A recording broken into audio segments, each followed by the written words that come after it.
Most people believe prayer is an act of asking, pleading for better circumstances, greater health, more abundance, or peace in the world. Yet the true prayer is not a petition to change outer things, it is the realization of the presence that already is. When we pray with words that reach outward, we affirm that we are separated from the source. But when we turn within in silence, we touch the infinite that has never left us. Prayer is not an effort to reach God, it is the awareness that we were never apart. The mind that prays for something is still declaring lack. To pray rightly is to awaken from that illusion, to see that we already stand in the fullness of divine supply. When the soul is still, when the heart is quiet, when thought ceases its demand, something sacred begins to move.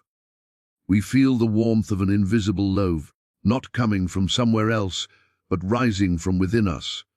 That presence becomes our prayer, our healing, our answer. So the secret is this: stop talking to God and begin listening with God. There is a vast difference. In true prayer there is no I asking and no thou giving. There is only the one Spirit revealing itself as wholeness, harmony, peace. Every desire that drives us to pray is already the movement of that Spirit seeking to make itself known. We do not fulfill our desires, we awaken to the fact that they were fulfilled before we asked. The right way to pray, then, is through awareness. Sit quietly. Withdraw attention from the outer world. Let the body rest. Let thought dissolve. Do not reach for words. Do not reach for results. Simply rest in the presence that breathes you. It knows what you need before you do. It unfolds every harmony, every solution, every supply through its own rhythm. When the heart no longer seeks to get, but to be, prayer has begun. And in that holy stillness, the impossible becomes natural, the broken becomes whole, and the separate becomes one. Prayer is not the path to God. It is the recognition that you have never left home. True prayer is inner realization, not outer asking. Real prayer is not about pleading for things to change, but awakening to the divine presence that already is. The illusion of separation creates false prayer. When we pray as if God is distant, we affirm lack, yet the source has never been apart from us. Silence is the highest form of prayer. In stillness and quiet awareness, the presence reveals itself as love, peace, and fulfillment without words. Right prayer is listening, not speaking. Stop talking to God. Begin listening with God.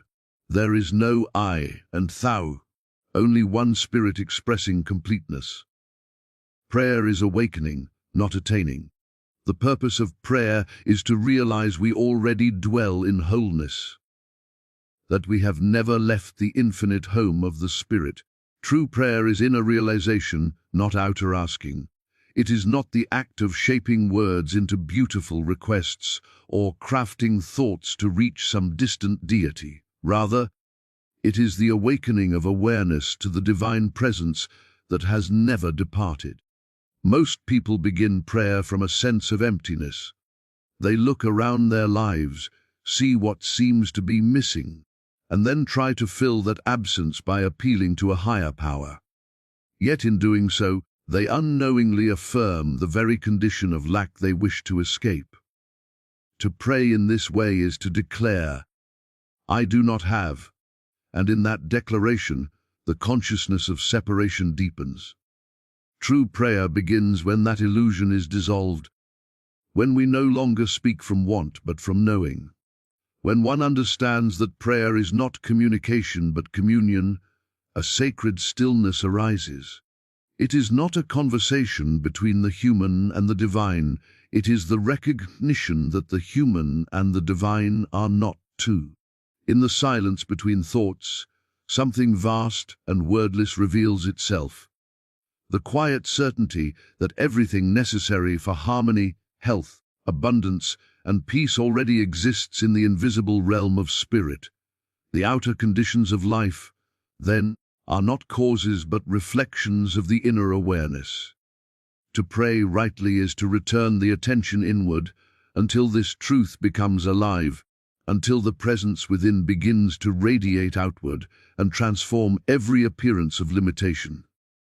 No true prayer is ever a request. It is a remembrance.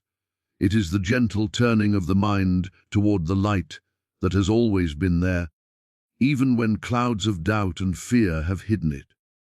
In those moments when we cease striving to be heard, when we lay aside our anxious desires and our rehearsed petitions, something miraculous happens.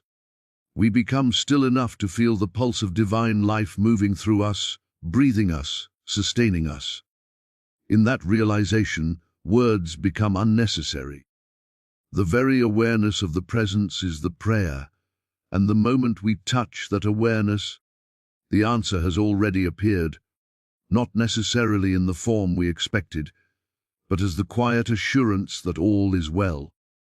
The practice of inner prayer requires courage, for it asks us to give up the comfort of doing. We have been conditioned to believe that effort, words, and emotion are the engines that make prayer work. But in truth, they are the barriers that keep us from hearing the still, small voice within. To be still is to trust that the invisible knows its own way into visibility. It is to let go of personal will and surrender to the divine rhythm already operating in the universe. As long as we seek to change conditions through outer effort, we remain trapped in the circle of cause and effect. When we rest in realization, the circle dissolves and harmony flows without resistance.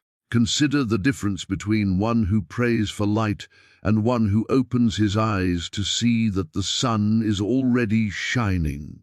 The first may pray endlessly, believing that with enough words he can make the light appear. The second, in silent awareness, simply turns toward what is, and the darkness vanishes of itself. This is the essence of true prayer. It does not call upon divine favor to descend. It lifts human awareness to perceive the divine that is ever present. It is the awakening of sight, not the summoning of miracles. The one who practices this inner prayer begins to notice subtle transformations. The same world remains, yet it feels different, softer, more luminous, more alive. The anxieties that once seemed so urgent lose their hold, for the realization of divine completeness dissolves fear at its root. Prayer ceases to be an act performed in time and becomes a state of consciousness lived moment by moment. Every breath becomes a prayer, every encounter a revelation, every silence a temple. In that awareness, the heart knows that there is nothing to attain, nothing to change, and nothing to fix. Life is already whole, already sacred, already enough. To live in the spirit of true prayer is to live in gratitude before anything is received, to rest in peace before any condition has shifted, to know abundance before a single coin appears. The outer manifestations may come, and they often do, but they are no longer the goal. They are the natural expression of an inner state that has recognized its source. Once we touch that realization, prayer becomes less about words and more about being. We do not need to reach upward, we only need to look inward and awaken to the divine completeness that has always been the very ground of our being. The illusion of separation creates false prayer. The moment one begins to think of God as somewhere beyond reach, the heart closes itself from the very presence it seeks. The idea of distance between the individual and the divine is the great deception of the human mind, the root of all spiritual confusion and frustration. When you pray to a God who seems to dwell outside of you, in the sky or in some far-off heaven, you are affirming that you are here and God is there. That single belief keeps the door to true communion locked. It turns prayer into a desperate call across an imagined gulf, rather than a quiet resting in the eternal wholeness that already includes you. In this mistaken way of praying, people strive to reach God as though the infinite could be persuaded by words, emotion, or ritual. They believe that the right phrases or the right posture will draw divine attention, yet the divine never turns away. It is human awareness that has turned outward. The universe is not deaf to our longing. It is we who are deaf to its constant whisper. The infinite does not need to be summoned. It is already here, beating in your heart, breathing through your lungs, sustaining your being this very moment. When the mind insists on calling to something beyond, it overlooks the quiet truth that the very act of consciousness is God expressing itself as you. The sense of separation arises from ignorance, not from reality. The ocean does not lose a drop when a wave appears, nor does the wave exist apart from the ocean. So too, no individual exists apart from the divine. You are not reaching for God, you are the expression of God reaching into awareness as you. Every thought, every breath, every heartbeat is a movement of that same infinite life. When you begin to see this, prayer changes completely. It ceases to be a cry for intervention and becomes a recognition of what is. You no longer pray for health because you realize life itself is health. You do not beg for supply because divine completeness lacks nothing. You do not ask for peace because the very essence of your being is peace. Yet this awareness cannot come while one clings to the idea of me and God. The human mind, conditioned by centuries of separation, keeps repeating the story of an absent deity, a power to be convinced, pleased, or moved. Such belief creates a world of duality where the creator and the created stand apart. But in the silence of true prayer, that duality dissolves. There is no longer a subject and object, no longer a seeker and a sought. There is only awareness, boundless, still, complete. When you rest in that awareness, you find that the presence you once sought is the very self that is aware of seeking. To overcome the illusion of separation, one must turn inward, not outward. It is not a journey of miles, but a movement of consciousness. Each time you quiet the mind's noise, you draw closer, not because the divine moves toward you, but because the veil of separation grows thinner. In deep stillness, you begin to sense that your thoughts, your feelings, and your very being arise from a single source. That realization melts the sense of two into the experience of one. In that moment, prayer becomes pure awareness, unspoken and effortless. The false prayer of separation always produces struggle, anxiety, and disappointment because it begins with the belief that something is missing. The true prayer of unity brings peace instantly because it begins with the understanding that nothing can be missing in the infinite. When you pray from unity, there is no need to make anything happen. You are not calling upon a higher power to act. You are resting in the knowing that the power is already acting as your very life. The healing, the abundance, the harmony, they are not things to be achieved but realities to be recognized. When this awareness deepens, life itself becomes prayer. Every act becomes sacred because the veil between spirit and matter has fallen away. You see the divine radiance in every face, every sound, every moment of stillness and motion. The sun rising is a prayer. The laughter of a child is a prayer. The breath moving through your body is a prayer. Nothing is outside of that presence. To live in this understanding is to live in constant communion, where the outer world no longer feels foreign or hostile, but becomes a mirror reflecting divine perfection. Thus, the illusion of separation ends not through striving, but through surrender. Not by calling out to God, but by realizing that God is the very substance of your awareness. When that realization dawns, false prayer falls away like a shadow in the sunlight, and what remains is the quiet, radiant knowing that you and the infinite were never apart. Silence is the highest form of prayer because in silence, the soul stops reaching and begins realizing. In the noise of words, thoughts, and desires, the voice of the spirit cannot be heard. But when the mind becomes still, when the inner motion of seeking subsides, an awareness dawns that needs no language. It is not something that we create or achieve.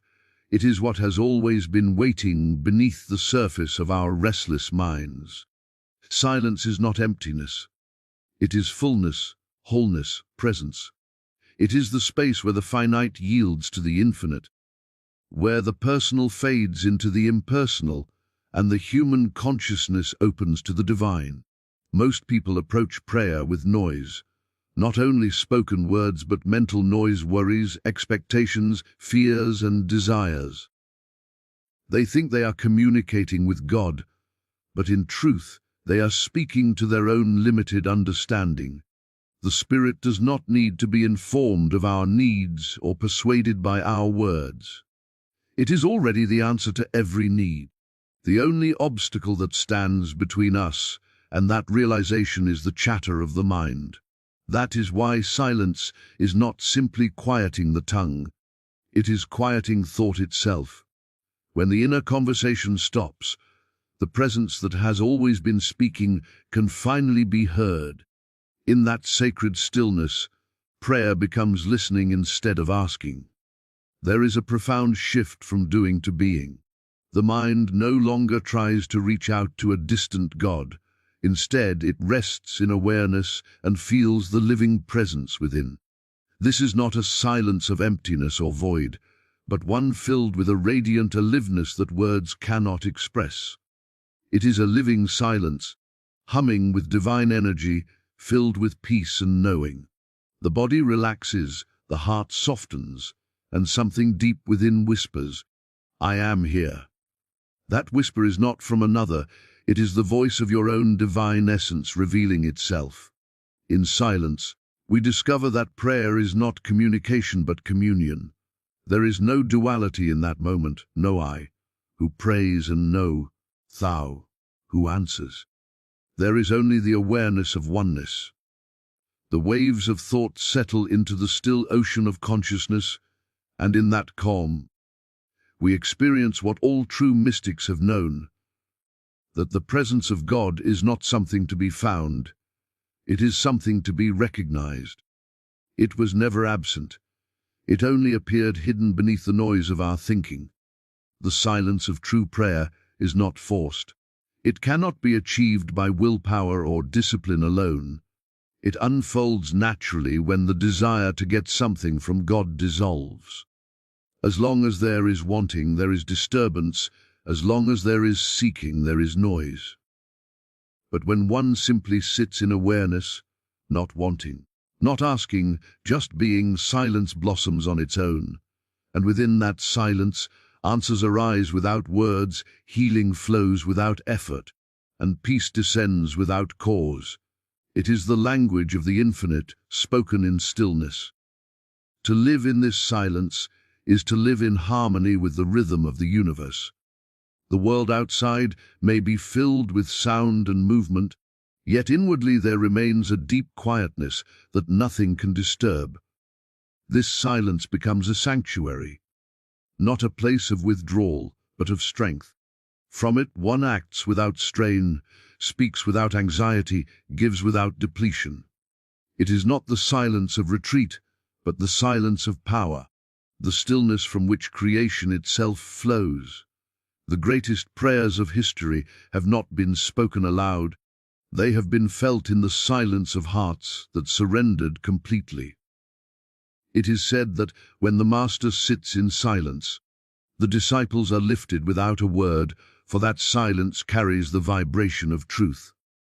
Words can point to truth, but only silence can reveal it. Every scripture, every teaching, every sacred sound is but a doorway leading back to that holy stillness where God and the soul are one. If you truly wish to pray, learn to be silent, not just outwardly, but inwardly. Sit quietly, Let the breath soften, and release all effort to think or reach. Allow the thoughts to pass like clouds across the sky. Beneath them, you will sense something unmoving, unchanging, eternal. Stay there. That is prayer. That is communion. That is the presence itself. In that silence, there is no need to ask for healing, for in that awareness, the body remembers its wholeness. There is no need to seek peace, for peace is the very nature of that silence. There is no need to chase abundance, for the silent heart knows it already lives in infinite supply. Every outer need fades before the realization of inner completeness. Silence reveals what words can never reach, that the divine is not somewhere to be found, but everywhere to be felt, waiting in the quiet depths of your own being. Right prayer is listening, not speaking. The truest communion with the divine begins when words end. So long as we are speaking, aloud or within the mind, we are holding the center of our own small self, believing that we must inform, convince, or persuade God to act. But the infinite does not respond to persuasion, nor does it require explanation. It already knows, because it is the very life that beats in our hearts, the intelligence that breathes through all creation. Prayer, then, is not our attempt to reach the divine, it is the divine's attempt to reach us. And that reaching can only be felt when we stop speaking and begin listening. In listening prayer, the movement shifts from outward to inward. Instead of trying to make something happen, we become still enough to feel what is already happening. We cease to struggle for divine attention and awaken to divine awareness. Every sound, every breath, every pulse of life becomes part of that silent conversation. Listening opens the door to revelation, for the spirit cannot reveal truth to a noisy mind.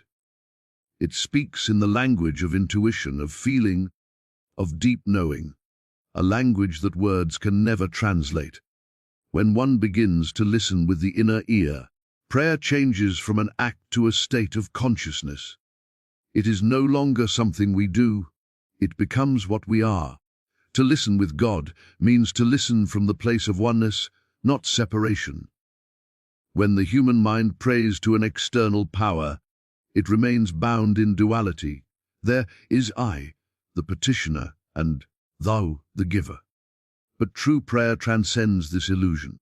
In silent listening, there is no longer a me that speaks or a God that answers. There is only awareness itself unfolding. The stillness that arises in such listening is not empty, it is alive with presence, filled with peace, light, and understanding. It is the recognition that the same mind which governs the stars also thinks as you, that the same life that sustains the universe is the life breathing within you. When we learn to listen rather than speak, we move from demand to trust. We stop trying to control the outcome and allow the divine rhythm to reveal itself. Often the answers that arise in listening prayer are not what we expected, because they come from a higher wisdom that sees beyond human reasoning. They are not formed in words or ideas, but as inner clarity, a knowing that dissolves confusion, a peace that quiets fear, a love that heals without instruction. Sometimes no specific answer appears at all, only a deep serenity that whispers, "All is well." That serenity itself is the answer, for it restores our consciousness to harmony, and from harmony, right action flows effortlessly. True listening requires humility, the willingness to surrender the noise of personal will. The ego thrives on speaking, it wants to declare, to demand, to be heard. But the soul thrives on silence, on yielding, on awareness. The shift from speaking to listening is the death of ego's control and the birth of spiritual vision. It is the point where human thought yields to divine intelligence. The mind does not need to direct prayer, it needs only to make room for what is already trying to express itself. When the human ceases, the divine begins to reveal. To listen with God is to rest in an intimacy beyond words. Imagine sitting beside a calm sea at dawn, no speech, no request. Only the awareness of vastness, of beauty, of life moving in perfect order. That stillness is prayer. You are not doing anything to create it. You are simply attuned to what is. The same silence that lies beneath the waves of the ocean lies within your own being. In listening, you begin to feel that the divine is not separate, not distant, but the very essence of awareness itself. You are not waiting for a voice from above. You are hearing the eternal voice that has always spoken beneath every breath. The power of this listening prayer is that it transforms not just moments of devotion, but the entire fabric of daily life. You begin to carry that quiet awareness with you everywhere. In work, in conversation, in rest. Every situation becomes a place to listen. Instead of reacting with fear or resistance, you pause and listen inwardly. And from that listening, wisdom flows. You discover that guidance does not come as sudden miracles, but as the quiet unfolding of intuition that always knows the next right step. The more deeply you listen, the less you speak, and the less you speak, the more you know. Eventually, prayer ceases to be a practice and becomes a state of being. Every breath is prayer, every silence is communion, every moment is revelation. Listening turns your entire life into a sacred dialogue, not between you and another, but within the one. And in that divine stillness, you realize that the voice you hear is not answering you from afar, it is your own deepest self speaking from eternity. Prayer is awakening, not attaining. The world teaches us to strive, to reach, to achieve, to climb toward what we believe we lack. But the spiritual life begins when that striving ceases, when we realize that the kingdom we seek is already within. The purpose of prayer is not to gain something new, but to open the eyes of consciousness to what eternally is. In truth, there is nothing to attain, because all that we could ever desire, peace, love, abundance, wisdom, and health, already exists in the infinite completeness of divine being. Our task is not to bring it into existence, but to awaken to its presence.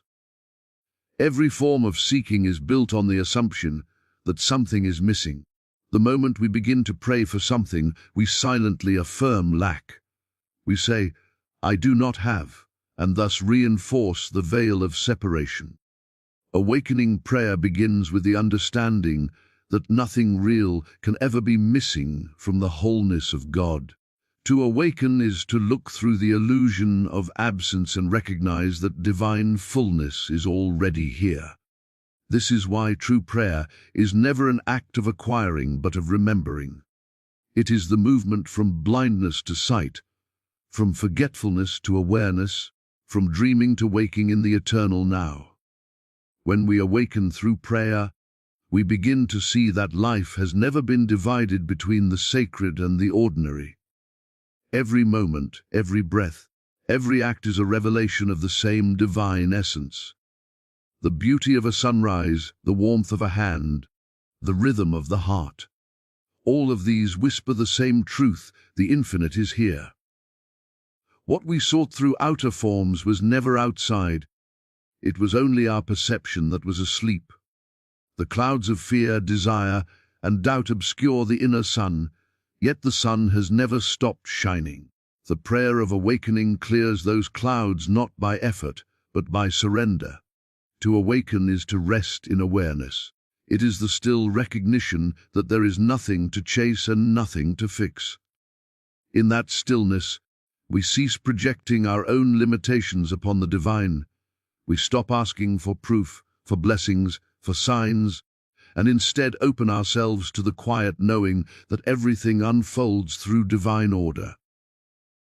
Life begins to reveal itself as perfectly whole, perfectly timed. The events of our days, once seen as random or unjust, are now recognized as expressions of a higher wisdom guiding all things toward harmony. The prayer of attainment always looks to the future. Someday I will be healed. Someday I will be at peace. The prayer of awakening lives in the eternal present, where all healing, all peace already exist. The mind that prays for future good blinds itself to the good that is now. Awakening reverses that illusion. It turns the gaze inward, where the presence is eternally complete. When you awaken to that presence, desire dissolves, because fulfillment is no longer a goal. It is your nature. You realize that you are not a seeker of light, but the light itself, momentarily unaware of its own brilliance. The practice of awakening through prayer is not about technique or repetition, it is about awareness. Sit quietly, without motive or expectation. Do not ask, do not plan, do not imagine. Simply become aware, aware of your breath, aware of the stillness beneath thought, aware of the presence that watches silently. That presence is not separate from you, it is you, the eternal self behind all motion and change. As you rest in that awareness, something profound occurs. The layers of resistance fall away, the noise of fear subsides, and in their place arises a peace that is not earned but remembered. When this awakening deepens, even the concept of prayer fades. Life itself becomes prayer, not the act of speaking to God, but the state of being one with God. You no longer need to ask for guidance, for you are guided by the quiet intuition of the Spirit within. You do not pray for abundance, for you live in the awareness that supply flows endlessly through you as divine expression. You do not seek love, for love radiates from your being effortlessly. Every breath becomes a silent affirmation of wholeness, every step a movement in harmony with the infinite. Awakening prayer frees us from the endless cycle of wanting and waiting. It teaches that nothing external can complete us, and nothing within can be lost. The very moment you stop striving to reach the divine, you find that the divine has always been your own awareness, your own being. That realization is the culmination of all prayer, not an attainment of something new, but the awakening to what has always been true. And in that realization, the soul rests not in expectation, but in peace beyond all words. When the soul awakens to the truth that prayer is not asking but realizing, not reaching but remembering, the search itself comes to rest. In that sacred stillness, we discover that there has never been distance between ourselves and the divine. The presence we sought has been breathing through us all along, living as us, guiding every step, even when we thought we walked alone. True prayer is not about changing the outer world. It is about transforming the inner vision that sees the world. When the heart becomes silent and the mind is still, the Eternal speaks without sound. It whispers through peace, through love, through quiet knowing. It does not promise what will be, it reveals what already is. And when we behold that presence within, our prayers are no longer requests but expressions of gratitude, not for what will come, but for what is now. So let your prayer be this: not words, not wishes, but awareness. Be still and know that the fullness of life, the wholeness of God, the peace of the Spirit, are already here, waiting only for you to awaken and see. Have you ever wondered why your prayers sometimes feel like they're bouncing off the ceiling, never quite reaching their destination?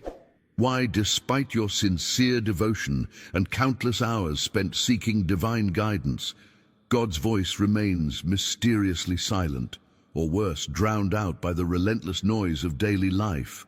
What if I told you that the problem isn't with God's willingness to speak, but with where you've been taught to listen? For generations, we've been conditioned to believe that spiritual hearing requires us to reach upward, outward, beyond ourselves, as if the divine exists somewhere in a distant cosmic realm, far removed from our everyday reality. We close our eyes, fold our hands, and send our prayers into what feels like an endless void, hoping they'll somehow traverse the vast distance between earth and heaven. We strain, we plead, we beg for a sign, for clarity, for just one unmistakable word from above. Has this ever happened to you? That frustrating cycle of seeking, waiting, and wondering if anyone is actually listening on the other end.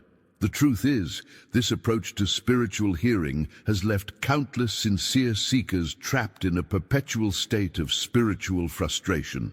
Not because they lack faith or devotion, but because they've been looking in entirely the wrong direction.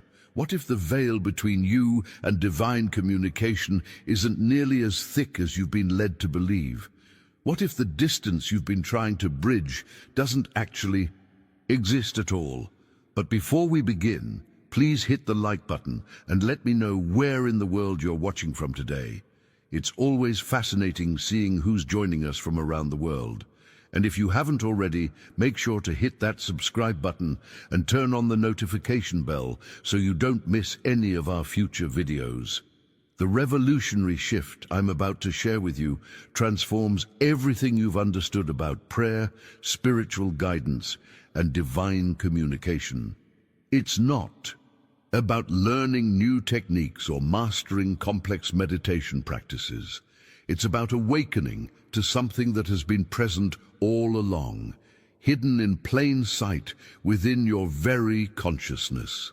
Scripture itself reveals something profound that many of us have overlooked. The kingdom of heaven is not a distant destination you reach after death, nor is it reserved exclusively for spiritual masters or religious elites. It exists as a state of consciousness, a living reality, right here, right now, within you. This isn't mystical theory or wishful thinking. This is the practical foundation for genuine spiritual hearing, the kind that transforms not just your prayer life, but every decision, every relationship, every challenge you face. Stay with me until the end of this video, because what you're about to discover might fundamentally shift your entire understanding of how divine communication actually works. When you grasp that God's voice isn't something you need to search for in the heavens, but something already speaking in the stillness of your own being, everything changes. The desperate straining gives way to peaceful recognition. The anxious pleading transforms into joyful communion. The frustrating silence reveals itself as a voice that has been speaking all along. You simply needed to know where to listen. Think about the last time you were searching frantically for your phone, only to realize it was in your hand the entire time. That moment of recognition, when you stop searching and simply see what's already there, captures the essence of this transformation perfectly. Spiritual hearing works exactly the same way. The shift isn't about acquiring something new or developing a supernatural ability you don't possess. It's about recognizing what has always been present, what has been speaking to you from within since the very beginning. This recognition represents a complete reversal of everything most of us have been taught about divine communication. Instead of treating God's voice as something elusive that requires extraordinary effort to access, you begin to understand it as the natural frequency of your deepest consciousness. Always broadcasting, always available, simply waiting for you to tune in. The journey from straining to recognizing changes your entire spiritual experience. Where there was anxiety about whether you're hearing correctly, there emerges a quiet confidence. Where there was frustration about unanswered prayers, there develops an awareness of constant dialogue happening beneath the surface of your thoughts. The hidden truth behind this shift is surprisingly simple, yet its impact radiates into every corner of your life. Your decisions begin flowing from a different source. Instead of wrestling with choices through endless mental deliberation, you discover guidance arising naturally from stillness. Challenges that once triggered panic now become invitations to return to this inner awareness. Relationships transform as you Perceive the same divine presence in others that you've recognized within yourself. Now, I want to go even deeper into how this actually works in your everyday experience, because understanding the concept intellectually is one thing. Living it practically is where the real transformation happens. The first step involves something so beautifully uncomplicated that many people initially dismiss it as too simple to be effective. It's the practice of presence, not as some elaborate spiritual discipline requiring hours of meditation, but as brief moments of recognition woven throughout your ordinary day. Subscribe to continue this journey with me. Each video explores practical ways to deepen your spiritual hearing and recognize divine guidance in everyday life.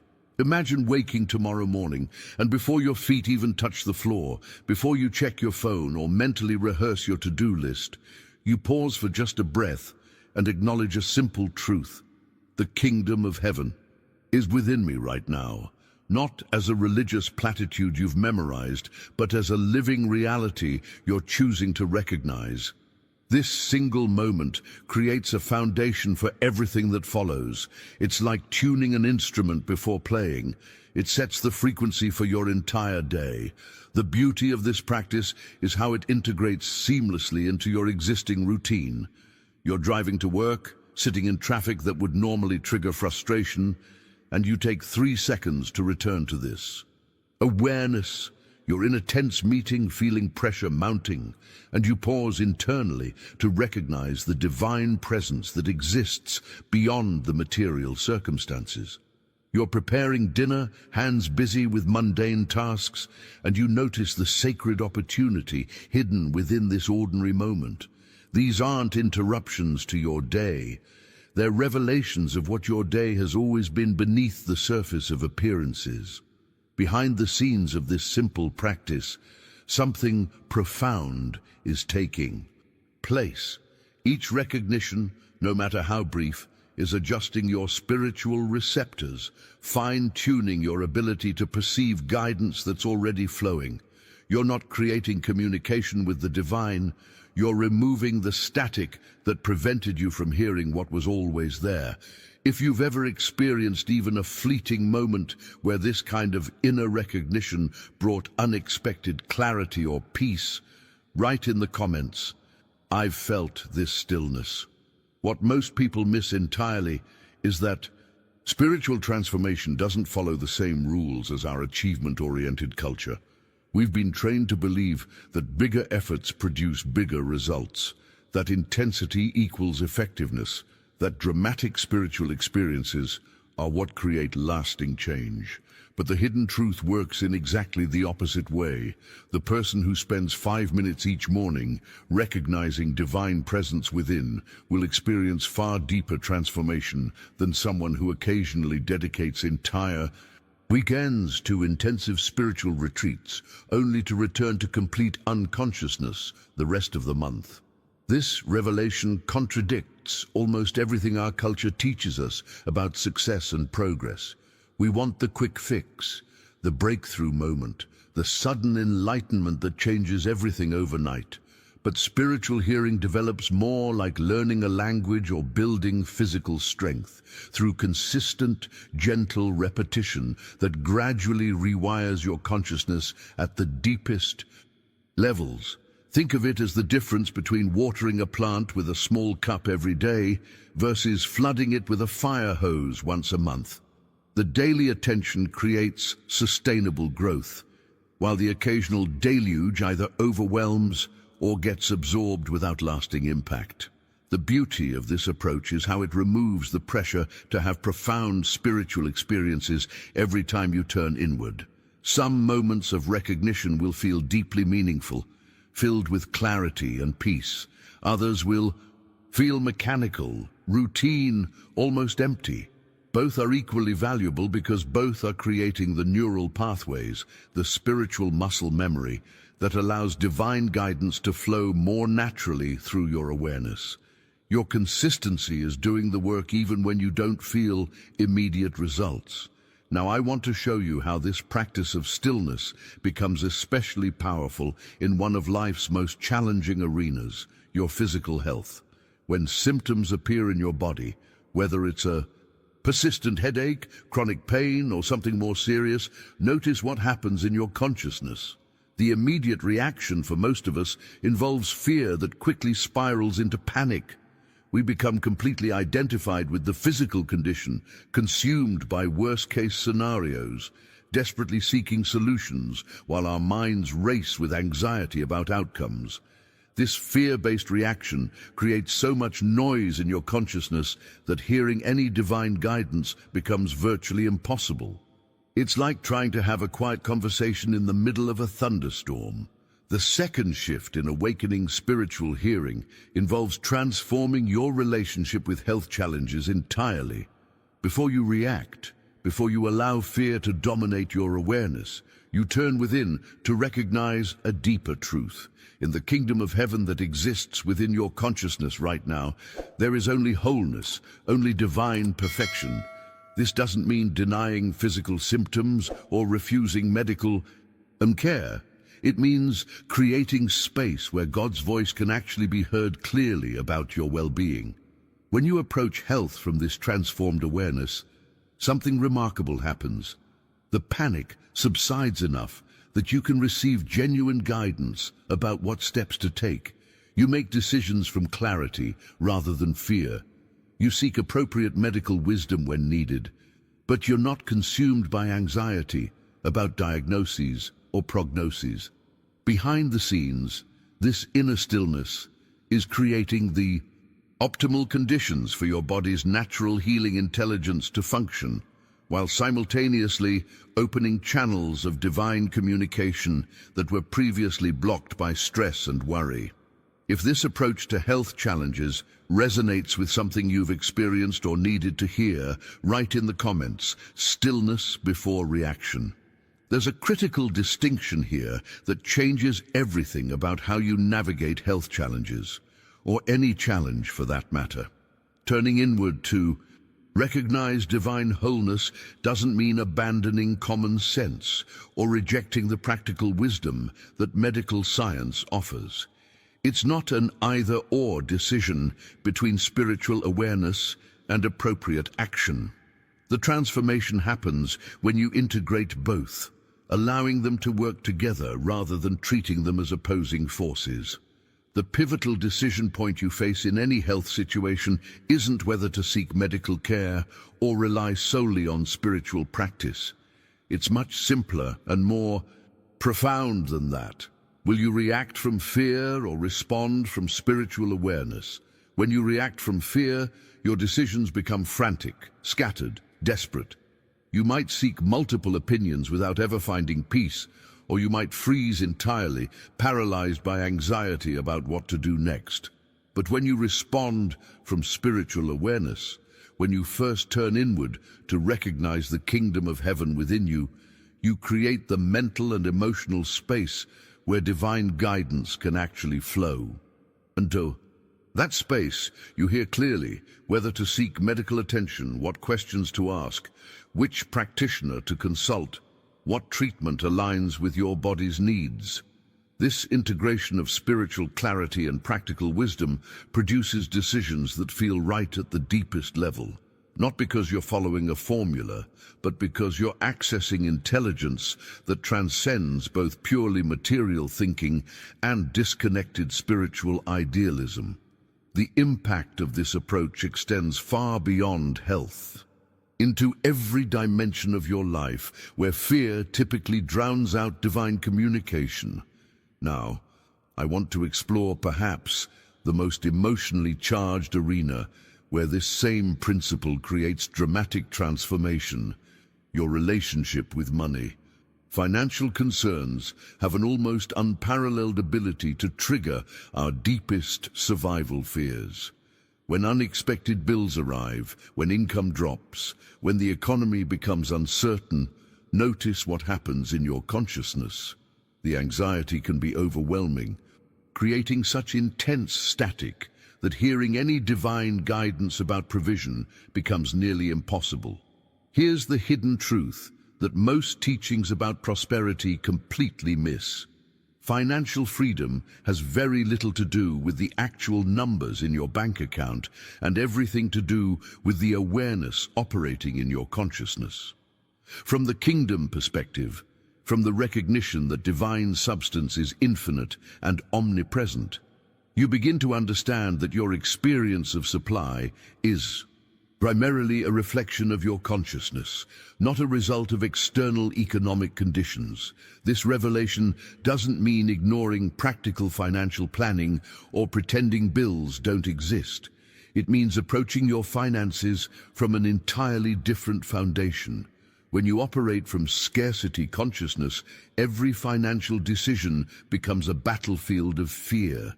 You grip tightly to what you have, suspicious of loss, anxious about the future, making choices from desperation rather than wisdom. But when you recognize the kingdom within, when you turn inward to access the awareness that divine provision is already present in your consciousness, the journey toward financial decisions transforms completely. Behind the scenes, this shift in awareness opens channels for guidance, opportunities, and solutions that were literally invisible to scarcity-based thinking. If you've noticed how your mindset about money affects what actually shows up in your experience, write in the comments. Consciousness creates supply. The practical application of this transformed consciousness shows up most clearly in how you respond when financial pressure hits. That unexpected car repair bill arrives, or a client cancels a contract, or you receive news that your hours are being reduced. In those moments, you have a choice point that determines everything that follows. The old pattern would be immediate panic, mental catastrophizing about worst-case scenarios, frantic searching for solutions, while your mind spins in anxiety. But from this new awareness, your first response becomes something entirely different. You turn inward to recognize that God's voice speaks guidance even in this exact circumstance. This shift doesn't mean sitting passively and waiting for money to magically appear. It means approaching every financial decision as an opportunity to hear divine wisdom rather than treating it as a crisis that needs immediate reactive solutions. You still create budgets, you still plan responsibly, you still take practical action. The transformation is in the quality of presence you bring to these activities. Where there was emotional reactivity that clouded your judgment, there emerges clarity. Where there was grasping and desperate energy that actually repelled opportunities, there develops a quiet confidence that attracts unexpected solutions. Behind the scenes of this inner work, you'll notice doors opening that weren't visible before, conversations leading to possibilities you hadn't considered, timing that seems almost miraculous but is actually the natural result of consciousness aligned with divine guidance. If this resonated with you, tap that like button, not for algorithms, but as a quiet acknowledgement that this conversation mattered and spiritual truth still transforms lives. Now, I want to reveal how this same principle of inner stillness creates perhaps its most powerful impact in the area of life that causes more confusion and pain than almost any other: your relationships with people. Think about your closest connections for a moment. How often do interactions with family, romantic partners, friends, or colleagues become the exact places where hearing divine guidance feels most impossible? There's a hidden dynamic at work here that most people never recognize. We approach relationships with unconscious agendas, seeking validation to prove our worth, security to ease our fears, fulfillment to fill our inner emptiness. These emotional needs and expectations create such thick clouds around our spiritual receptors that perceiving any divine guidance through the relationship becomes nearly impossible. You're so focused on what you need from the other person, so reactive to whether they're meeting those needs or disappointing you, that the still, small voice within gets completely drowned out by emotional noise. The fourth shift in awakening spiritual hearing transforms this entire relational landscape. When you recognize divine presence within yourself first, when you turn inward to acknowledge the kingdom of heaven in your own consciousness, something remarkable happens. You naturally begin perceiving that same divine presence in others as well. This recognition doesn't make relationship challenges disappear or turn difficult people into easy ones. What it does is provide an entirely different foundation for navigating every interaction. Instead of approaching conversations as battles to win or performances to execute perfectly, you encounter them as opportunities to witness divine truth expressing itself through human experience. If you've discovered that your relationships transform when you first find stillness within yourself, write in the comments, "Inner peace changes everything." The practical power of this awareness reveals itself in those precise moments when relationships become most challenging.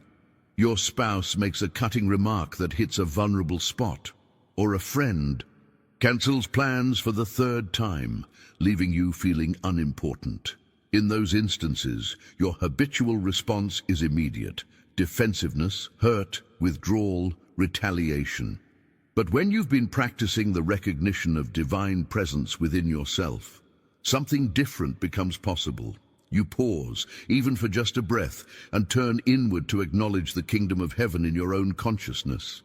This creates a sacred moment between trigger and response, where you can actually hear guidance that transcends the emotional reaction. In that space of stillness, revelations emerge that were completely invisible to your reactive mind. You might see the pain behind your spouse's words, rather than just the attack. You might recognize your friend's cancellation as reflecting their own struggle, rather than a statement about your worth. You might hear divine wisdom about setting boundaries or speaking truth with compassion. The catalyst for relationship transformation isn't finding perfect people who never hurt or disappoint you. It's developing this capacity for perfect listening, where you begin hearing God's voice speaking through even the most difficult interactions. Behind the scenes of every healthy relationship is this ability to pause, return to inner awareness, and respond from spiritual clarity rather than emotional reactivity. Now, I want to show you how this same practice of stillness creates transformation in what might be the most spiritually neglected arena of daily life, your work. For so many people, professional environments feel like spiritual dead zones, where divine guidance seems not just difficult, but impossible to access. The pressure of deadlines turns every project into a survival test. Office politics create constant anxiety about perception and positioning. Performance expectations generate a frequency of stress that completely drowns out the still small voice within. You might have a rich spiritual life at home, but the moment you step into your workplace, it's as if you enter a different dimension where all that awareness evaporates. The fifth shift in awakening spiritual hearing revolutionizes this entire experience by transforming work from mere employment, something you endure to pay bills, into spiritual expression. This doesn't mean quitting your job to become a minister or only working in explicitly spiritual fields. It means recognizing divine reality beyond material appearances, even in the most mundane or challenging workplace situations. When a project deadline triggers your usual anxiety, you pause to acknowledge the kingdom within, creating space where divine ideas can actually flow. When a difficult colleague interaction arises, you recognize the opportunity to witness spiritual truth operating through human dynamics. The journey of your workday becomes something entirely different when approached from this consciousness. Not easier necessarily, but infused with meaning and guidance that was always present, but previously unrecognized. If you've experienced moments where bringing inner stillness to work situations created unexpected breakthroughs, write in the comments, "Presence transforms work."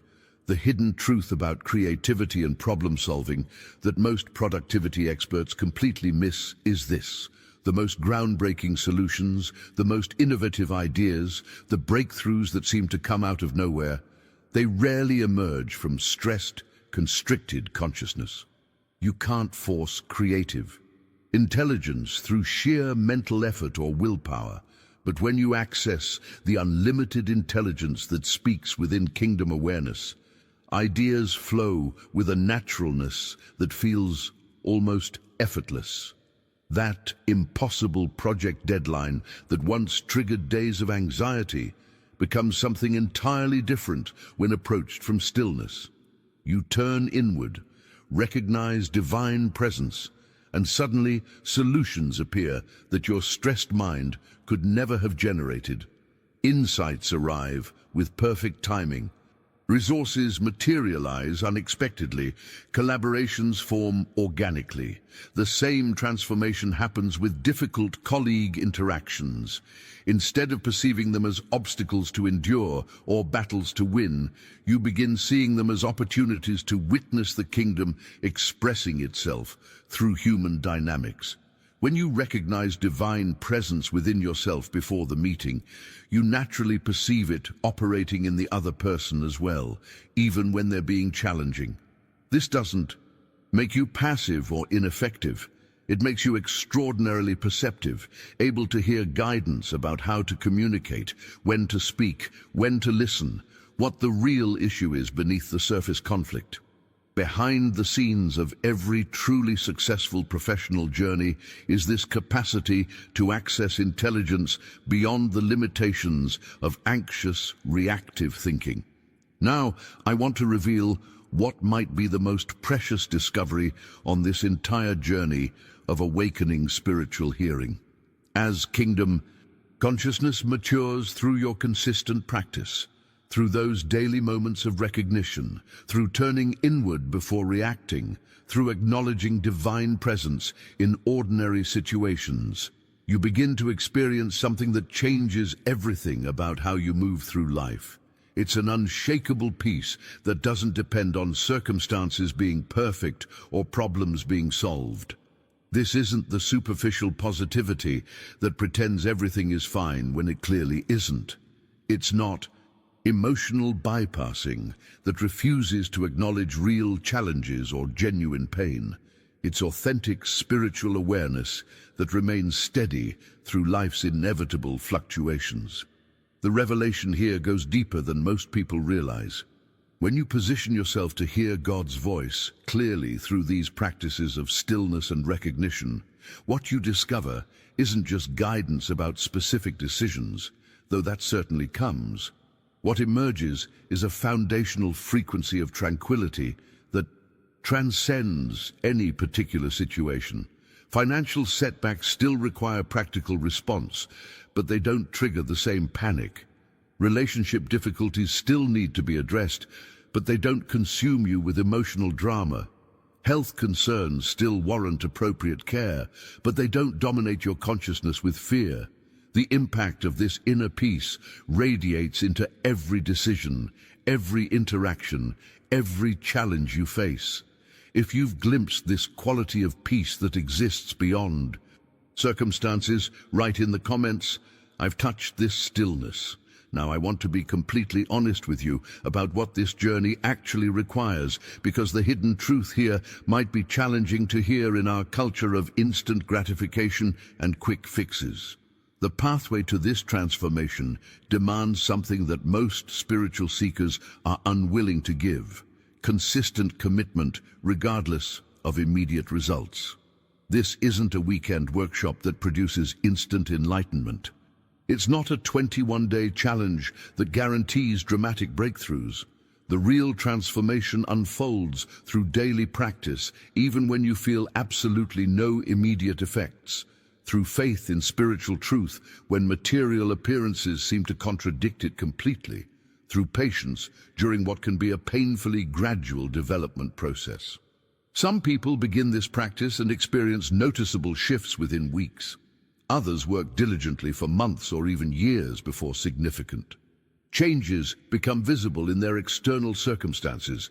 The decisive factor isn't spiritual talent or divine favoritism. It's simple persistence, the willingness to continue recognizing truth regardless of apparent results. Think about any meaningful transformation you've experienced in your life. Did it happen overnight? Real change, the kind that reshapes your entire experience, almost always unfolds through consistent small adjustments rather than singular dramatic events. Spiritual hearing follows this same developmental pattern, gradually tuning your consciousness to divine frequency with increasing precision through repetition and dedication. The mindset shift that makes this sustainable involves embracing what modern culture rejects entirely: the wisdom of patient unfolding. We've been conditioned to expect immediate downloads, same-day delivery, instant results in virtually every domain. When we bring these same expectations to spiritual practice, wanting instant clarity or immediate healing, we set ourselves up for disappointment and abandonment of the very practices that would produce lasting transformation if given time to work. Now, I want to offer you perhaps the most liberating revelation of this entire journey. You can begin right now, exactly where you are, with whatever understanding you currently possess. The path to hearing God's voice more clearly doesn't require prerequisites or spiritual credentials. You don't need to master complex theology first. You don't need years of meditation experience or advanced spiritual status. You don't need to fix yourself or become someone different. The kingdom of heaven is within you at this very moment. It has always been there, and it will always be there. This truth contradicts so much of our conventional spiritual programming that tells us we need elaborate preparation or special training before we're worthy of divine communication. The blueprint for transformation isn't about adding something new to your life through tremendous effort. It's about removing the barriers to what already exists eternally within your consciousness. You can start today, right now, with your very next breath, by recognizing as often as you remember throughout your day, the kingdom of heaven is within me now. Divine presence is my true nature. Spiritual guidance is speaking within my consciousness, regardless of external appearances. If you're ready to begin this practice today, exactly as you are, write in the comments, "I'm starting now." If you've stayed with me through this entire journey, it tells me something important about you. You're genuinely seeking a deeper connection with divine guidance, not just collecting spiritual information. That distinction matters. The practices we've explored today aren't theoretical concepts to admire from a distance. They're living invitations to transform how you experience every moment of your life. If this message resonated with something true in your heart, if you felt that quiet recognition of, yes, this is what I've been searching for, I'd love to continue exploring these pathways with you. Subscribe to join this community of seekers who are discovering that spiritual hearing isn't reserved for mystics or saints. It's your natural birthright, waiting to be recognized. Each video I create is designed to translate profound spiritual truth into practical steps you can implement immediately, right where you are. And if you made it all the way to this moment with me, write in the comments, "This message found me." Your words might be exactly what another person needs to see to begin their own practice of stillness and recognition. Consider tapping that like button as well. Not for algorithms or metrics, but as a quiet acknowledgement between us that this conversation mattered, that spiritual truth still has the power to transform lives in our distracted, noise-filled world.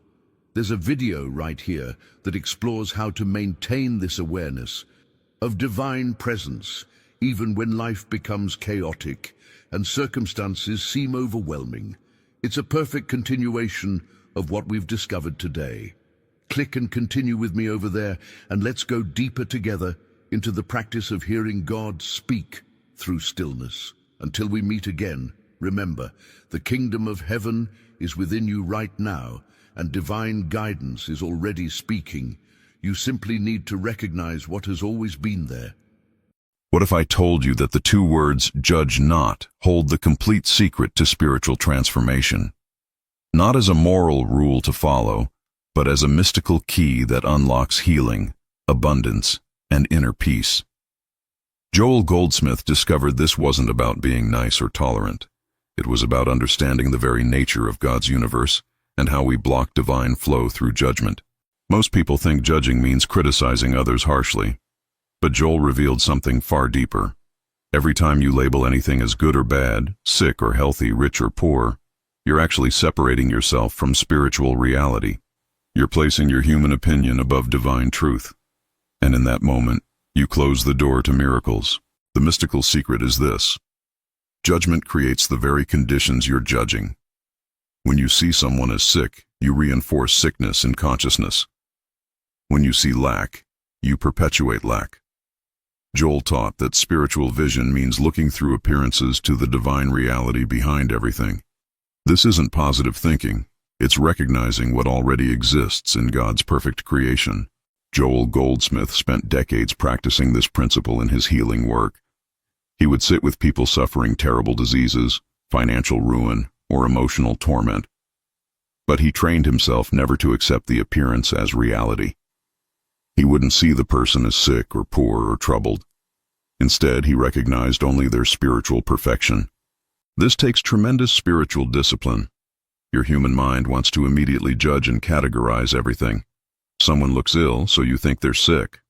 Someone acts angry, so you label them as a difficult person.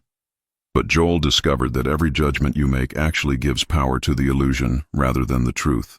Here's what makes this transformational. When you stop judging, you stop creating. You stop reinforcing the human condition with your consciousness. Instead, you become a clear channel for divine reality to express itself. The healing isn't something you do. It happens naturally when you remove your judgmental thinking from the equation. Let me show you how this works practically. Imagine someone close to you seems depressed and struggling. Your natural human response is to see them as depressed, worry about them, perhaps try to fix them. But every thought that accepts their depression as real actually reinforces it in the invisible realm of consciousness. Joel's approach was radically different. He would recognize that God knows nothing of depression. In divine consciousness, this person is already perfect, whole, and filled with life. The appearance of depression is just that, an appearance, not ultimate reality. By refusing to judge it as real, you stop feeding it with your consciousness. This doesn't mean ignoring practical help or being uncompassionate. It means you help from a foundation of spiritual truth rather than acceptance of the problem as real. You see past the appearance to what's eternally true. And mysteriously, when one person holds this unjudging consciousness, it often precipitates healing in another. The reason this works goes to the heart of mystical Christianity. Joel understood that there's only one consciousness, one mind, which is God's mind. When you judge, you're operating from the illusion of separation, as if your human opinion matters more than divine reality. But when you release judgment, you align with the one consciousness. Think about Jesus saying, "Judge not," alongside his healings. He never accepted disease or lack as real. He saw through appearances to spiritual truth. When he said the blind man could see or the lame could walk, he wasn't changing reality. He was recognizing what was already true in God's perfect creation, and that recognition became visible. This is your power too. Not through trying hard or having great faith, but through the simple practice of withdrawing your judgmental consciousness from appearances. Every time you catch yourself judging anything or anyone, pause and ask what God knows about this. In that pause, transformation begins. Let me share what happened with a student named Andrew who applied this principle to his failing business. For months he'd been judging his situation constantly. Not enough customers, too much debt, competitors doing better. Each judgment felt true based on appearances, but each judgment also locked those conditions in place through his consciousness. When Andrew learned Joel's teaching, he began a radical practice. Every time fear arose about his business, instead of judging it as failing, he would stop and recognize, God knows nothing of failure. In divine reality, infinite supply flows constantly. The appearance of lack is an ultimate truth. He practiced this dozens of times daily for weeks. The shift didn't happen overnight, which is important to understand. For about 3 weeks, nothing changed externally. But Andrew noticed his inner state transforming. Less anxiety, more peace, even when circumstances looked the same. He was training his consciousness to stop reinforcing the problem through judgment. Then, almost mysteriously, things began shifting. A former client returned unexpectedly. A new opportunity appeared from nowhere. Within 2 months, his business had completely turned around. Not because he tried harder, but because he stopped judging and blocking divine flow with his limited human opinions. Another powerful example comes from a woman named Sophia dealing with a painful relationship. Her adult son had become distant and angry, barely speaking to her for over a year. Every time she thought of him, judgment flooded her mind. He's being unfair, he's holding grudges, he needs to change, our relationship is broken. Joel would say that every one of those judgments, even though they felt justified, was actually maintaining the separation. Each time Sophia judged the relationship as broken, she gave power to brokenness. Each time she saw her son as angry, she reinforced anger in consciousness. The judgments felt like observations, but they were actually creative acts. Sophia began practicing non-judgment rigorously. When thoughts of her son arose, instead of rehearsing the problems, she would recognize, in God's reality, love is the only presence. This relationship exists in divine perfection right now, regardless of appearances. The separation I see isn't ultimate truth. She did this for months, even when it felt pointless. Gradually, something shifted in the invisible realm. Her son called unexpectedly one evening. The conversation was brief, but warm. Over the following months, connection slowly restored. Sophia realized the healing didn't come from changing him or fixing the relationship. It came from her withdrawing judgment and allowing divine reality to be revealed. Here's what makes this practice so challenging yet so powerful. Every appearance in your life will tempt you to judge.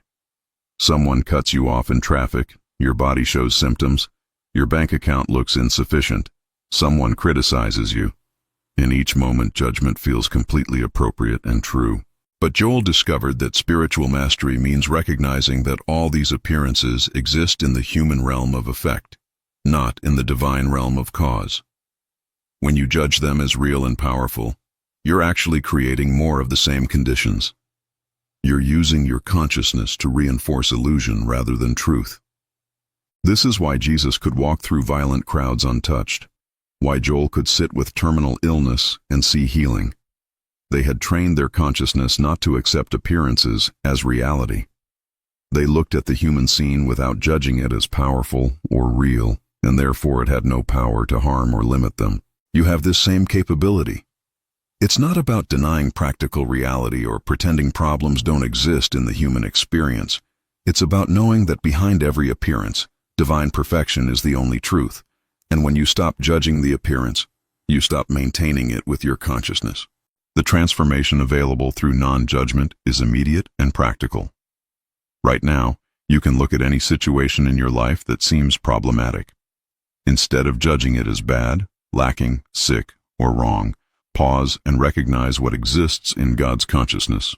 In divine reality, only perfection, wholeness, abundance, and harmony exist eternally.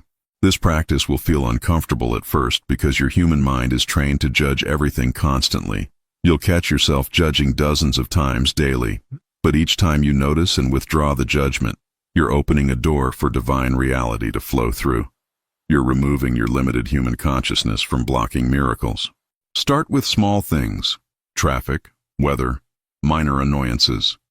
Practice seeing them without judgment, recognizing that in God's universe, only perfection exists. As you develop this spiritual muscle with small situations, you'll find it becomes available for the larger challenges life presents. If this mystical key to transformation resonates with your soul, like this video to help others discover Joel Goldsmith's teachings, subscribe for more profound spiritual wisdom, and comment, which judgment are you ready to release today? Beyond the basic practice of non-judgment, Joel taught a complementary technique he called seeing with spiritual vision. This means training yourself to look at every person and situation and consciously recognize their divine nature first, before any human appearance registers. It's like developing new spiritual eyes. When you meet someone, your human senses immediately register age, appearance, mood, status. But spiritual vision means looking past all that to recognize this is God's perfect expression, right here, right now. The body I see is temporary, but the spiritual being is eternal and flawless. This isn't pretending or imagining. It's seeing what's actually true. Joel would practice this constantly throughout his day. Looking at people on the street, he would silently recognize their divine perfection. Hearing news of world problems, he would see past appearances to the spiritual truth underneath. This wasn't naive or escapist. It was the most practical thing he ever did, because it kept his consciousness clear and aligned with reality. Another powerful technique Joel taught was living in the secret place. This means maintaining an inner sanctuary of unjudging consciousness even while dealing with the outer world's demands. You might be handling business problems, family challenges, or health concerns in the human realm, but inwardly you remain in that place where no judgment exists. This secret place isn't a location but a state of consciousness. It's where you know that despite all appearances, God's perfect universe is the only reality. Problems may seem to exist in time and space, but in the eternal now of divine consciousness, only wholeness exists. You handle practical matters while anchored in spiritual truth. Joel described this as living in two worlds simultaneously. Your body moves through the human experience with its apparent problems and solutions, but your consciousness dwells in the realm where God's perfection is all that exists. The secret place protects you from being overwhelmed by appearances because you know they're not ultimate reality. Practice this by creating moments throughout your day where you consciously retreat into this inner sanctuary. Even 30 seconds of recognizing divine perfection behind all appearances will refresh your consciousness and prevent judgment from accumulating. Joel also taught what he called the practice of recognition. This is actively training your mind to recognize God's presence in everything before your human judgment can label it. Someone appears angry, and before you judge them as an angry person, you recognize God's peace is the only presence here. You feel physical discomfort, and before judging yourself as sick, you recognize God's perfection is my true nature. This recognition isn't affirmation or positive thinking. You're not trying to change anything or make something true. You're simply acknowledging what's already eternally true in divine consciousness. The practice is remembering rather than creating, recognizing rather than achieving. Start each morning with 5 minutes of recognition practice. Look at your day ahead and consciously recognize God's presence in every planned activity and interaction. This sets your consciousness in a non-judging state before you encounter situations that might tempt you to judge. The final complementary practice is what Joel called resting in is. Instead of thinking about how things should be or could be or will be, you rest in the eternal is of God's perfect presence. Right now, in this very moment, divine perfection is, not was, not will be, but is. Judgment always involves time. This was wrong, this should change, this will improve. But spiritual truth exists only in the eternal now. When you catch yourself judging any situation, shift immediately to is. What is true right now in God's consciousness? Perfection is, wholeness is, love is, supply is. You're not waiting for these to become true. You're recognizing they're true right now, regardless of appearances that suggest otherwise. This practice of resting in the eternal brings tremendous peace because you stop living in the mental torture of judging what was or what should be. You anchor in what eternally is, which never changes because it's divine reality itself. Practice this throughout your day. Pause, release judgment, and simply rest in the is of God's presence. Now let's address the challenges you'll face practicing non-judgment, because being realistic about obstacles is crucial for success. The first major challenge is that your mind has been judging automatically for decades. You've built powerful neural pathways that instantly categorize everything as good or bad, right or wrong. Breaking this pattern takes persistent effort. In your first weeks of practice, you might catch yourself judging and feel frustrated. I'm failing at non-judgment. I'm judging that I'm judging too much. This is completely normal. The key is not to judge your progress. Simply notice when judgment happens, release it without self-criticism, and gently return to spiritual vision. Progress is gradual. Expect to forget this practice completely for hours or even days at a time. Your habitual consciousness will reassert itself. When you realize you've been judging everything again, don't despair. Just begin again in that moment. Joel himself said spiritual practice is really about beginning again thousands of times. Another significant challenge is that other people will constantly invite you to judge with them. Someone complains about politics, and they expect you to agree with their judgments. Someone gossips about a mutual acquaintance, wanting you to join in judging that person. Social pressure to judge together is enormous in human relationships. Joel's advice was to maintain your non-judging consciousness silently without preaching to others or making them wrong for judging. You can listen compassionately without agreeing with judgments. You can acknowledge someone's feelings without confirming their negative assessments. You remain inwardly anchored in spiritual truth while being kind in human interaction. This takes social skill and wisdom. You're not announcing "I don't judge" in a superior way, which would itself be a judgment. You're simply maintaining your inner awareness that divine perfection is the truth behind whatever appearances are being discussed.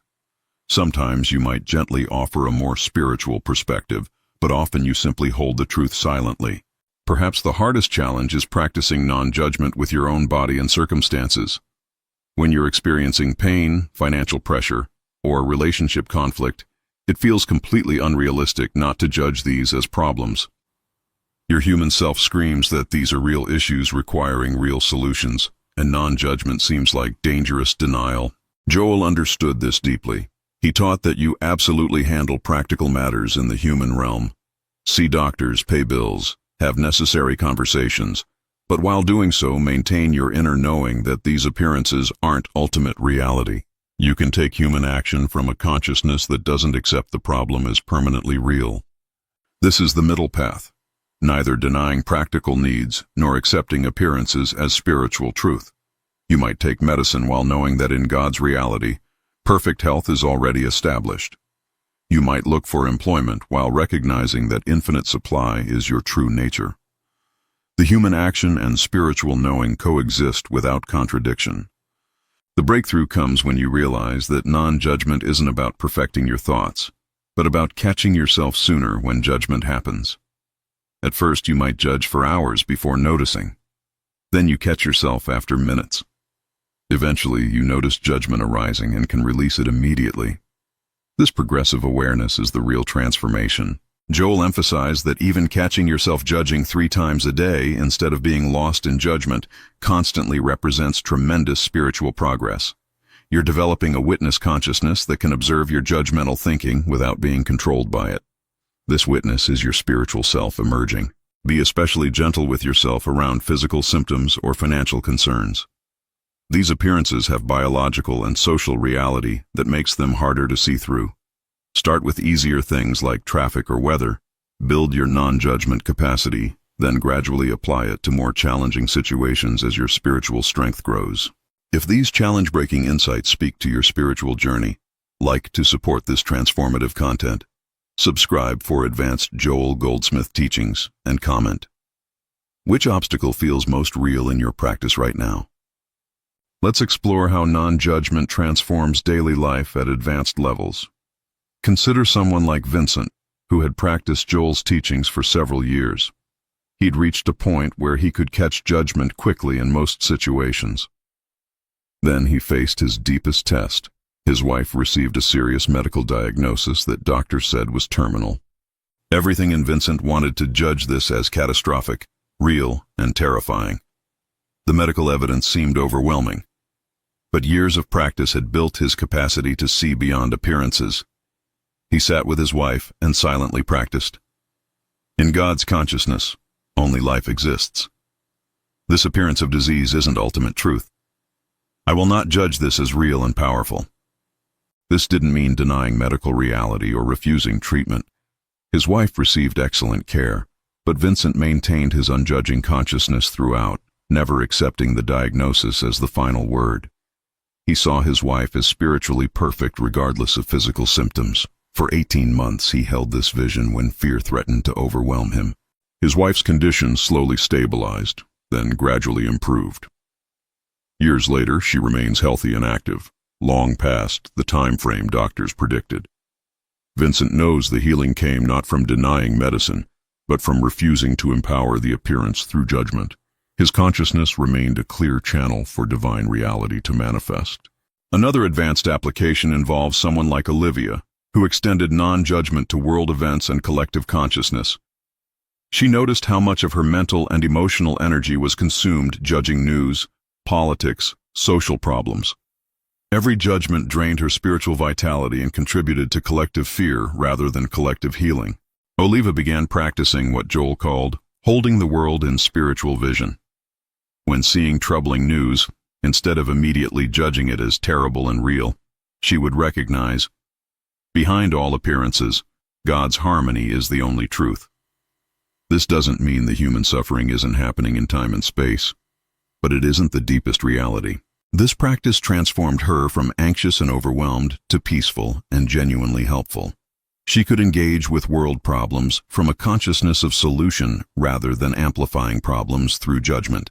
She discovered that one person holding unjudging consciousness contributes more to healing than thousands judging and worrying. Joel taught that this is how consciousness actually works. It's not individual, but collective. When you judge, you add to collective judgment. When you see with spiritual vision, you add light to collective consciousness.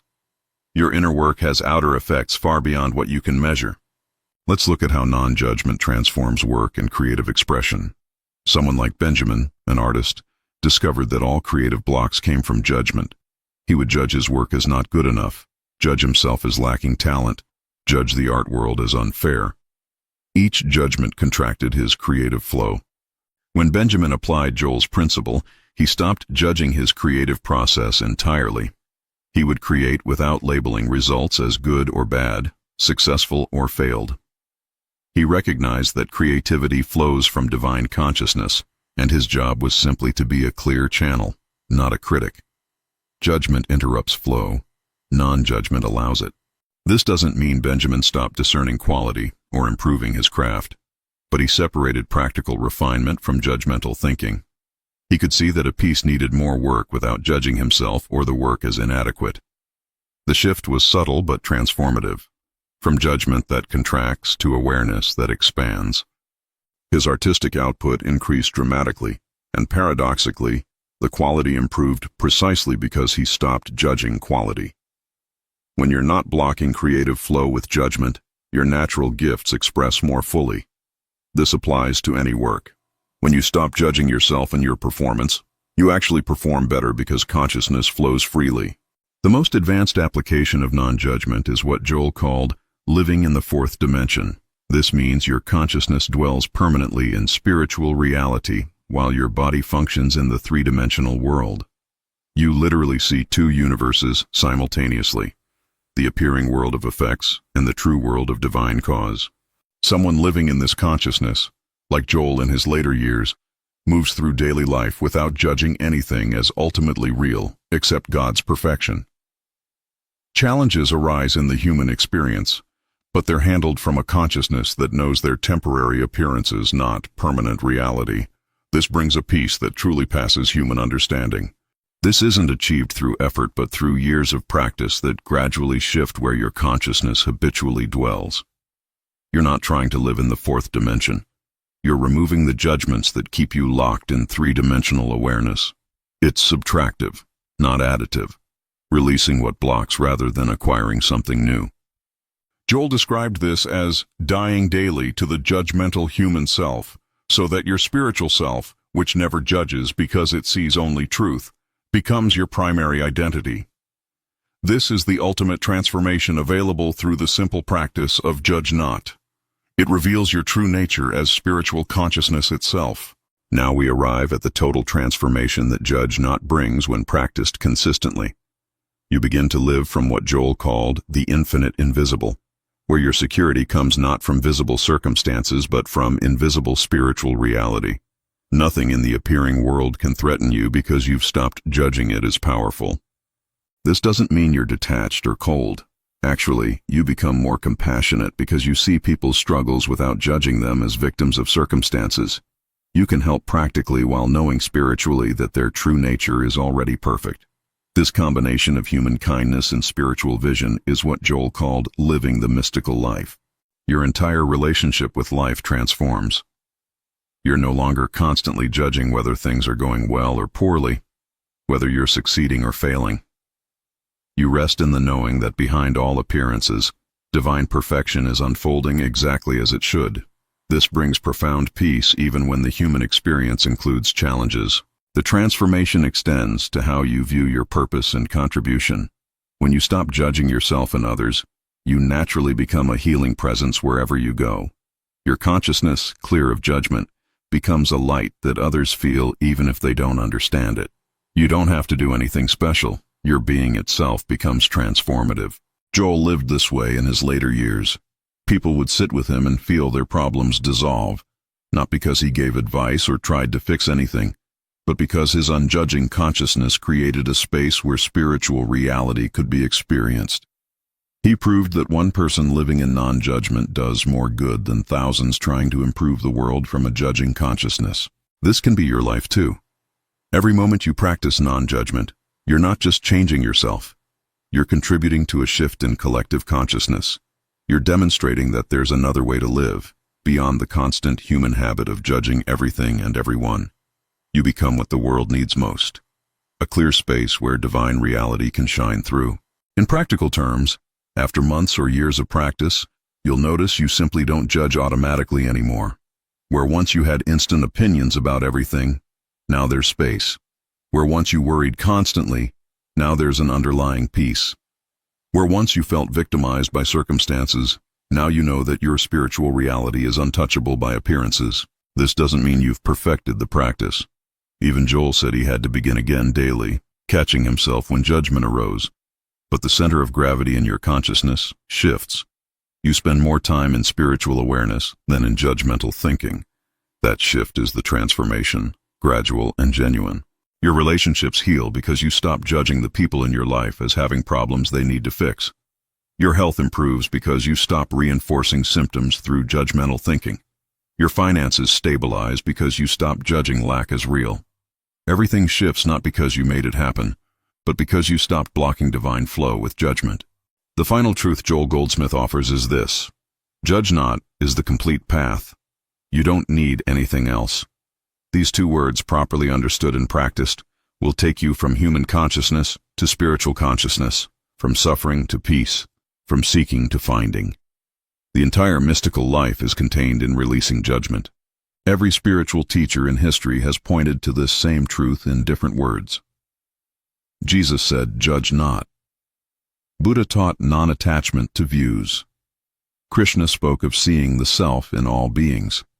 They all recognize that judgment is what separates us from experiencing divine reality that's already present. Your practice from this moment forward is simple. Notice when you judge anything or anyone. Pause. Recognize that in God's consciousness, only perfection exists. Release the judgment. Return to spiritual vision. Do this 10,000 times, and you'll find you've been transformed without trying to transform. You've simply removed what blocked your awareness of what you always were. Spiritual consciousness itself, infinite and free. If your spiritual understanding has expanded through these Joel Goldsmith secrets, like this video to share this transformation, subscribe for more mystical teachings that actually work, and comment, "I am transformed," to affirm your commitment to living without judgment.